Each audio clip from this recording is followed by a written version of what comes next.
faire comprendre la mesure de suspension des procédures domaniales et foncières, c'est le mobile de cette visite inopinée du chef de l'État sur les sites d'extension de Mbourkat et la nouvelle ville de Thiès. Entouré des autorités locales et administratives, le président Bassirou Diomaye Faye constate les dégâts avec les services de l'urbanisme et des domaines. On est entré par là, on a fait ce grand tour jusqu'ici, on est passé par là jusqu'ici, on est actuellement ici. Tout ce que vous voyez c'est Mbourkat, tout le reste c'est la nouvelle ville. Dans ce plan, vous avez les grandes superficies. À l'intérieur, il y a des parcellaires. Qu'est-ce que vous appelez grandes superficies? Les grandes superficies, quand je dis grandes superficies, c'est les superficies qui varient de 1, 2, 3, 4, 5, 6 hectares. Maintenant, les petites superficies, c'est le morcellement de ces grandes superficies à l'intérieur. Ce sont les parcellaires pour que les gens puissent disposer d'une assiette pour pouvoir ériger une construction ou un équipement.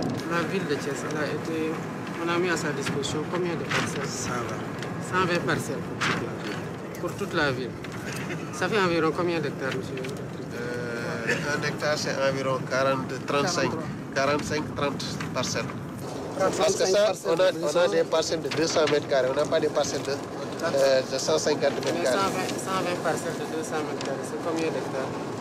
3 hectares. 3 hectares.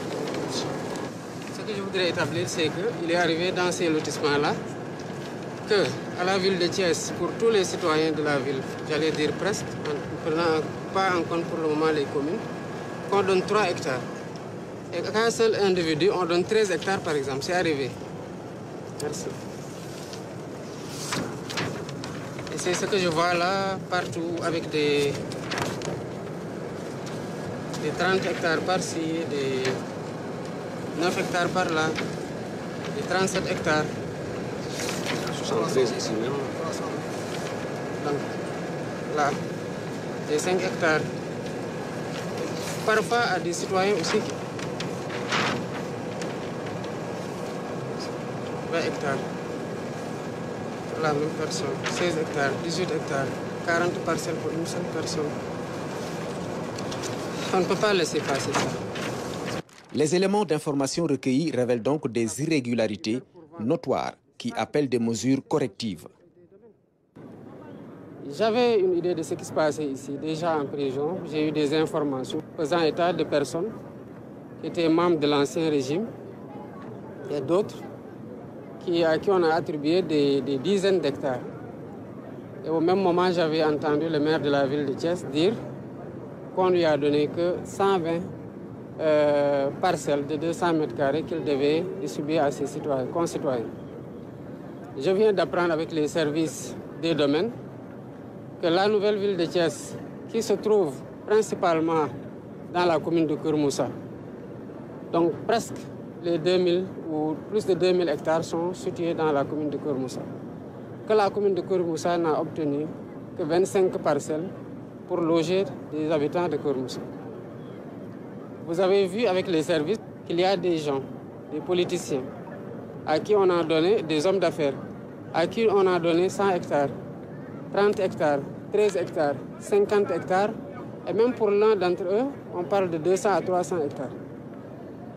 Quand l'alternance est arrivée, le 24 mars 2024, certains de ceux qui étaient attribués se sont empressés pour demander par arrêté ministériel d'obtenir un titre foncier pour soi-disant sécuriser un droit foncier qu'ils savent qu'il est irrégulièrement acquis.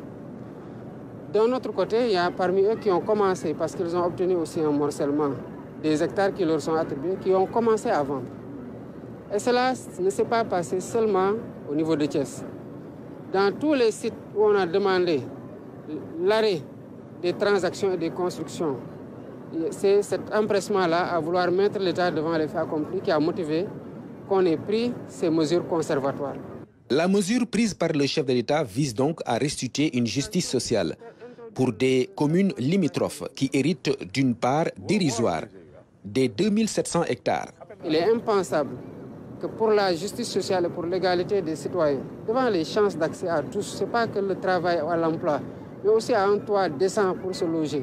Comment un citoyen thiessois, qui n'est pas mieux né que les autres, qui n'a rien fait d'exceptionnel, peut se faire octroyer 13 hectares pendant que la ville n'a que 3 hectares. et que cette personne-là se sente à l'aise à se réveiller, à regarder ses concitoyens chez soi, et souvent même à leur demander son suffrage pour présider au destiné de cette ville-là. Ça, on l'a répertorié dans énormément de localités, et croyez-moi, ça ne passera pas. Auditer et régulariser une situation anormale, c'est le sens de la démarche. Le président Bassirou Diomaye Faye a exhorté les services compétents à rester fermes sur les décisions concernant les sites visés.